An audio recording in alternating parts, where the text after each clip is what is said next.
కడుపులో విషం పెట్టుకున్నోడు ఇవాళ నల్గొండ జిల్లాలో మున్సిపల్ కార్పొరేటర్లను కౌన్సిలర్లను గెలిపించమని ఎట్లా అడుగుతాడు?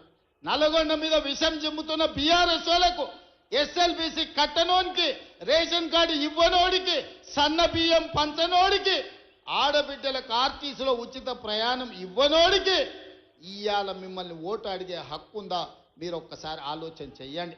సిగ్గు లేకుండా వాళ్ళు వచ్చినా, గంగిరెద్దులో లలాక ఇంటి ముందుకు వచ్చినా కర్రు కాల్చి వాత పెట్టండి, సలాకి ఎర్రగా కాల్చి ఈపుల వాతలు పెట్టుర్రి.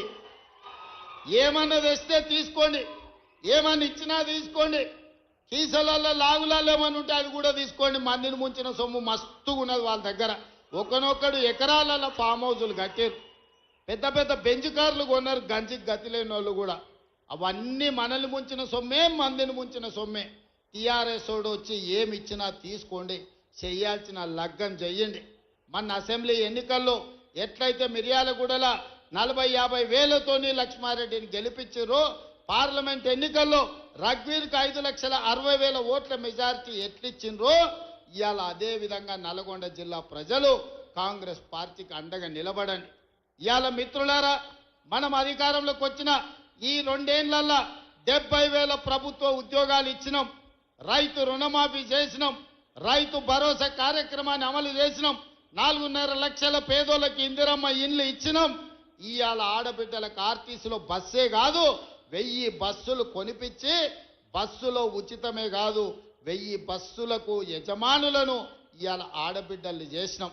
ఇవాళ స్వయం సహాయక సంఘాలకు పెట్రోల్ బంకులు నడుపుకోవడానికి ఇవాళ ప్రతి జిల్లాలో పెట్రోల్ బంకులు ఇచ్చి 27,000 కోట్ల రూపాయలు సున్నా వడ్డీకి ఇవాళ ఆడబిడ్డలకు నగదు బ్యాంకులతో ఇప్పించినాం.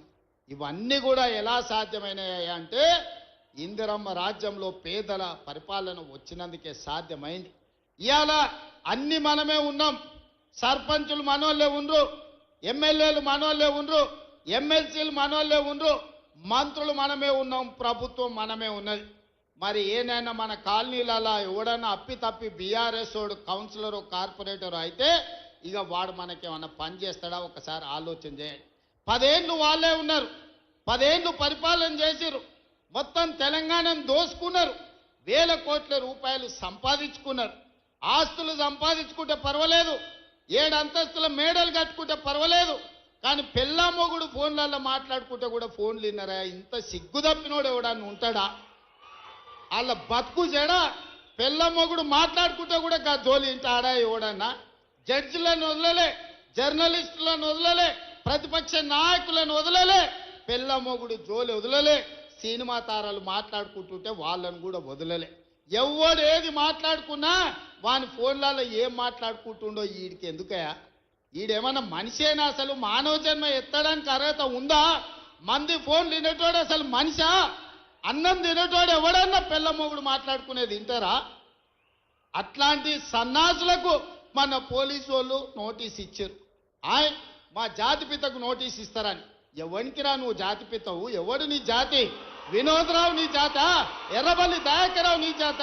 కుక్కడపల్లి కృష్ణారావు గారు నీ జాత? లేకపోతే తన్నీరు హరీష్ రావు గారు నీ జాత? నీ జాతికి పిత ఉండొచ్చు, మాకు మా నల్గొండకో లేకపోతే మా పాలమూరుకు నీ జాతితో ఏం పని? నీ జాతి ఏంది? నీ నీతేంది? నీలాంటోడు జాతి పితయి పెళ్ళ మొగుడు జోలి పెట్టుకుంటే కూడా ఫోన్ లేనే సన్నాసి నువ్వు జాతి పితవంటే ఎవడన్నా ఉంటే ఆత్మహత్య చేసుకుంటాడు, బాయిలో దుంకి చచ్చిపోతారు. సిగ్గుతోని తల వంచుకోవాలి. ఇట్లాంటి ఘోరమైన క్రూరమైన నేరాలు చేస్తే పోలీసు వాళ్ళు పట్టుకొచ్చినట్టు వానికి ముఖానికి ముసుగు తొడిగి కండ్ల కాడికి ఇట్లా పొక్కలు పెట్టి పట్టుకుతారు. ఆయన ముఖం మందికి చూపియొద్దాడు. మన పోలీసు వాళ్ళు పిలిచినప్పుడు హరీష్ రావును కేటీఆర్ని అందరినీ ముఖానికి ముసుగు తొడిగి పట్టుకొచ్చేది ఉండే, లేకపోతే ముఖానికి మసి ఊసి పట్టుకొచ్చి పోలీసుల ముందర పెట్టేది ఉండే.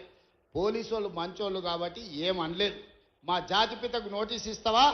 మా జాతిపితకు నోటీస్ ఇస్తే తెలంగాణ సమాజానికి అంత ఇచ్చినట్టే అంటాడు. అట్లనే అనుకుందాం. ఒకవేళ మీకు నోటీస్ ఇస్తే తెలంగాణ సమాజానికి ఇచ్చినట్టే అంటున్నావు కదా, మరి నీ జన్వాడలో ఉన్న ఫామ్ హౌస్ మా తెలంగాణ ప్రజలదా?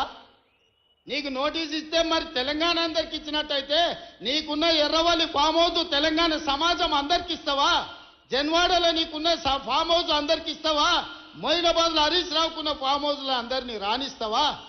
మీ టీవీలు మీ పేపర్లు మాకు ఇస్తావా? వేల కోట్ల రూపాయలు తెలంగాణను కొల్లగొట్టిన దాంట్లో తెలంగాణ నిరుద్యోగులకు ఏమని ఇస్తావా? ఎమ్మెల్యేలు, ఎమ్మెల్సీలు, రాజ్యసభలు, లోక్సభలు, మంత్రులు, ముఖ్యమంత్రి అన్ని మీరే తీసుకున్నావు. తెలంగాణ సమాజానికి ఇచ్చినవా? ఒక్క శ్రీకాంతాచారి తెలంగాణ కోసం ప్రాణ త్యాగం చేస్తే శంకరమ్మ ఎక్కడుందో కూడా తెలియదు వాళ్ళ తల్లికి.